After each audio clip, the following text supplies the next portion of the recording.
President Cyril Ramaphosa has signed the expropriation bill into law, replacing the Apartheid-era Expropriation Act of 1975. The new legislation outlines procedures for land expropriation in the public interest, marking a significant step in addressing South Africa's land reform challenges. However, the bill has sparked widespread opposition, with critics denouncing it as inadequate and divisive. President spokesperson Vincent Magwenya emphasized the bill's extensive consultation process, spanning 5 years of public engagement and parliamentary review. He said the expropriation bill aligns expropriation practices within the constitution and serves as a tool for equitable land redistribution. The Democratic Alliance and Umkhonto we Sizwe Party have opposed the bill. The Umkhonto we Sizwe Party spokesperson Nhlamulo Ndlela described it as a betrayal for South Africa's historical struggle for land restitution. Ndlela criticized the bill's adherence to the 1913 cut-off date for land claims, arguing that it perpetuates colonial and apartheid injustices, and said by excluding pre-1913 dispositions, this law ensures the stolen land of our ancestors remains in colonial hands, whereas it rewards land thieves through compensation for violently stolen land. The Umkhonto we Sizwe Party announced plans to propose a private member's bill to amend Section 25 of the Constitution. Their goal is to extend the restitution cut-off date to April 6, 1952, where colonial land disposition began.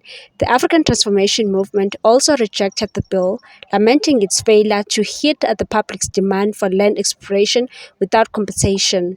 ATM spokesperson Zama Ntshona accused the government of manufacturing the nil compensation provision as a compromise favoring landowners. South Africans spoke with one voice during public hearings. The overwhelming demand was clear: the expropriation without compensation. The DA announced plans to challenge the bill's constitutionality in court.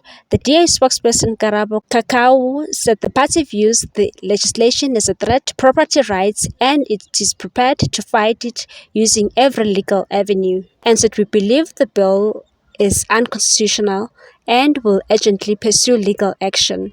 The ANC has operated in bad faith throughout this process. Dean McPherson, DA Member of Parliament and Minister of Public Works and Infrastructure, took it to social media to reiterate the party's stance and said the guarantee of property rights under Section 25 of the Constitution is non-negotiable. We will not allow private property to be expropriated without compensation. The ANC, which leads the Government of National Unity, has indicated that constitutional amendments to facilitate expropriation without compensation remain a possibility.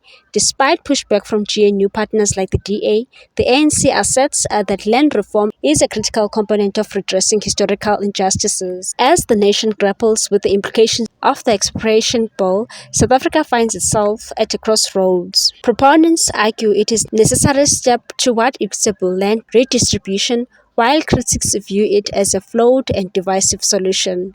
The coming months will likely see heated debates, legal challenges, and continued activism from all sides of the land reform debate. What's your take on this one, people? Thanks for watching. Please subscribe for more news.